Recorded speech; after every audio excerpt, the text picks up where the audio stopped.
पहलगाममध्ये धर्म विचारला तसा हिंदूंनी व्यवहार करताना धर्म विचारावा असं म्हटलंय नितेश राणे यांनी। त्यांनाही हनुमान चालीसा बोलायला सांगितली पाहिजे असं नितेश राणेंचं वक्तव्य आहे। तर भाजपमध्ये वाचाळवीर वाढलेले आहेत असं नाना पटोले यांनी म्हटलंय। वाचाळवीरांमुळे धर्माधर्मामध्ये तेढ निर्माण होत आहेत असं नाना पटोलेंनी म्हटलंय। नाना पटोले यांनी नितेश राणे यांच्यावर टीका केली आहे। तर नितेश राणेंना भांडणं लावायची आहेत असं जितेंद्र आव्हाडांनी म्हटलंय।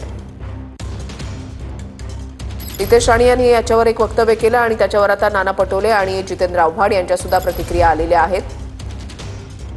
हिंदूंनी व्यवहार करताना धर्म विचारावा असं नितेश राणे म्हटलं आणि त्याच्यावर आता नाना पटोले आणि जितेंद्र आव्हाड यांची टीका।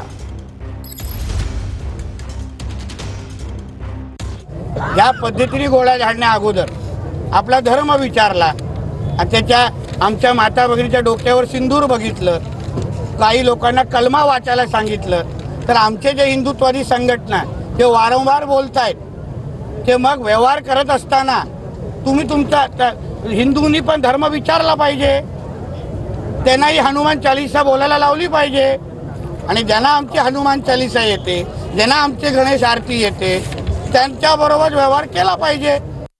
बघा, भाजपच्या या वाचाळवीर्यामुळे आणि देशाचे प्रधानमंत्री नरेंद्र मोदी सेफ है तो एक है असं म्हणून धर्माधर्मामध्ये तेढ निर्माण करण्याचं काम करत आलेत। राज्याचे मंत्री आणि भाजपचे खासदार देशपातळीवर ज्या पद्धतीने वागतात आहेत हे खऱ्या अर्थानं भाजपजवळ फक्त राजकारणच आहे, देश नाही, त्याचाच परिणाम आहे।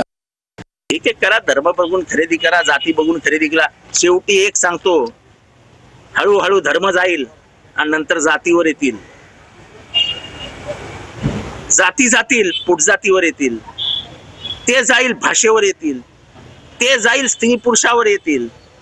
कारण का शेवटी कुठलाही विषय विकासाचा तोंडावर नसताना, मुखात नसताना तुम्हाला भांडणच लावायचंय आणि भांडणावरच बोलायचंय, बाकी करायचंय काय तुम्हाला?